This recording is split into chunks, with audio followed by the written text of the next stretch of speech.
നമുക്കേ നമുക്കൊരു പെൻസിൽ എടുക്കാൻ പോവാട്ടോ. പുറത്തത് നല്ല മഴയാ. നമ്മളെന്നാ പെൻസിലും എടുത്തിട്ട് വരാം. പെൻസിൽ എടുത്തിട്ട് വരാട്ടോ. ഇവിടെ ഇരിക്കണ്ട പെൻസിൽ. ഇതെവിടെ ഇരിക്കണോ പെൻസില്? ഇതാണ് പെൻസിൽ എന്തായാലും എടുക്കണ്ട്. പെൻസിലും കൊണ്ട് ഇരുട്ടത്തേക്ക് ഒരു കാര്യമുണ്ട്. തെക്കണ്ട പെൻസിൽ തെക്കണ്ട.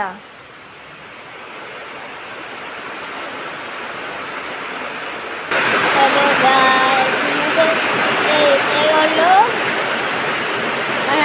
എന്തെങ്കിലും ഉണ്ടെങ്കിൽ വീഡിയോ ലൈക്ക് ചെയ്യുക, സബ്സ്ക്രൈബ് ചെയ്യുക.